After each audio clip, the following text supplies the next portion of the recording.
It seems like things are going quite well in terms of the turnaround. What I'm interested in, if you get to profitability perhaps sooner than expected, how soon after that will you guys sort of put into effect the relisting part of that plan? Good morning, Heidi. Great to be on Bloomberg.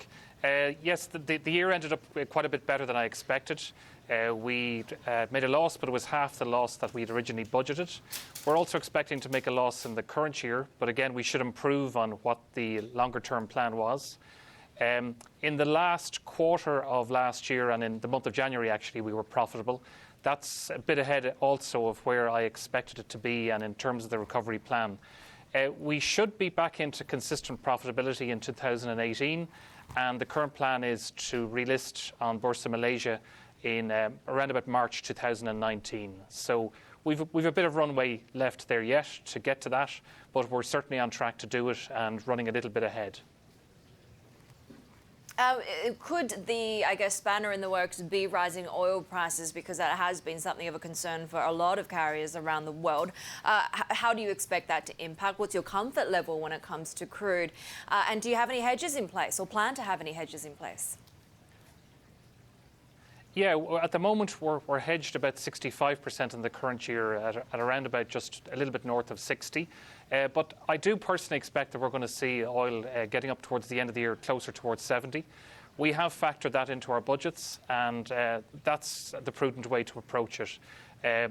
We're quite aggressively hedging 12 months ahead on a quarter-by-quarter basis and taking a fairly prudent approach to it. As an overall proportion of our costs, fuel is big, but it wouldn't be as large as some of our competitors. And we're just going to take a very cautious approach to it. I'm a long time in the travel business. Fuel goes up, fuel goes down. It's a cyclical thing. You have to expect it, and it's just one of the many challenges you have. I think a bigger issue for us is the weakening of the ringgit against the American dollar. We saw significant change in that post the elections in America, and I expect that it will stay at a constant level at the moment, and we probably will see some improvement in the strength in the ringgit, hopefully over the next 6 or 9 months, which may actually help our profitability situation as we go through the year. Yeah, Peter, what's your pain threshold, I guess, when it comes to crude prices? And also, I'm glad you brought up the ringgit. Yeah, well, if it goes north of 80, things start getting tricky and you have to start looking at changing the pricing structure. But we're comfortable with that. And actually, in a strange kind of way, if the price of fuel goes up a little bit, it'll probably impact some of my competitors more than it will me. So it may help us in a roundabout way. The ringgit, we are also hedging, but that's just part of life. There's nothing we can do about it. These things are out of our control. We have identified another 400 million ringgits worth of cost savings in the current year. That we are quite on track now to make those cost savings, and that will counteract the change in the valuation of the ringgit against the dollar and should leave us in an equalised position relative to our budget for the current year. You know, Malaysia Airlines, interestingly, has been adding flights to service China recently. I'm curious as to how demand for that is going, given that is really the one market that I would imagine is still pretty sensitive from a consumer point of view after what happened in 2014. Our business to China actually is our strongest region currently. In fact, my problem with China is I don't have enough aircraft right now to operate the flights that are there. And I need more wide-body aircraft to carry the large numbers of people. There's a massive market for tourism from China to Malaysia. We're only scratching the surface of it, I believe. I think it's the greatest global megatrend I've seen in all my time in tourism. There's only 4% of people in China have a passport right now. It's estimated that 12% will have it, one within 10 years. That's 150 million people. A lot of people in Malaysia speak Chinese. There's Chinese food in every street corner. And Malaysians are really cool with welcoming to Chinese people. So for us, I see, we really have a good opportunity, I think, within 3 or 4 years to be carrying up to 5 million people from China. And, we're seeing no problem with our brand or our reputation among Chinese nationals. Yeah, you're saying demand is strong enough that you're looking to add more wide bodies by the first quarter of next year, I believe. Can you tell us how many? Are they going to be purchases, or are you looking at leasing as well? I believe that's a consideration as well. And is it going to be Boeing or Airbus? We're talking to Boeing about the 787. We're always also talking to Airbus about the A330neo. We haven't got the prices down to the level I would like them to be at the moment, but there are coming on the market some incredible deals right now on 5, 6 and 7-year-old second-hand aircraft that we would refit with lie-flat beds and do quite a beautiful job on them. And that there are bargains to be had there, as some of the longer haul carriers are starting to struggle right now. We may be the recipient of the benefit of some great pricing on that, but we also haven't got the pricing we want yet on the terms of a lease. But some of these things are playing into our hands, and there should be some great opportunities for us to add 6 or 7 aircraft in 2018, and that will allow us just actually to deal with the number of bookings that we're turning away right now. And let's talk about yields. It has been such a troubling factor in this business for just about every single carrier. You guys have called it because of irrational competition.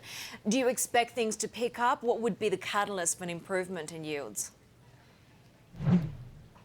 I think on our side, we're seeing at the moment a great advance in our business class bookings. Right now, today, for the next 6 months, looking forward into July, we have double the number of business class bookings made already compared to this time last year, and on an overall basis for the airline, we've 50% more bookings in the mix. So that really helps us on our yield looking forward. We are focusing very hard on giving some really good customer service. We don't unbundle our fares like nearly everybody else is in the world.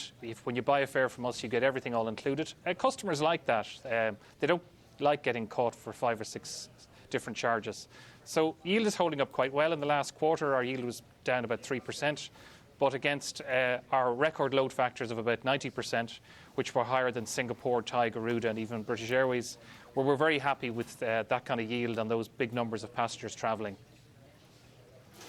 Yeah, Peter, where are you planning to fly your new A350s? I think the first one's getting delivered to you guys in December. Where are you planning to send them off to? It's likely at the start they'll operate to Auckland and to Tokyo, because we have incredibly strong business in both of those markets. And we'll then, when we get all the aircraft delivered, they'll start operating on the London route around about September 2018. We're taking the 6 A380s, and the plan at the moment is to use those in a new carrier we're setting up, which will specialise in global pilgrimages to Saudi Arabia for the Hajj and the Umrah, which are 2 markets that are growing very rapidly at the moment.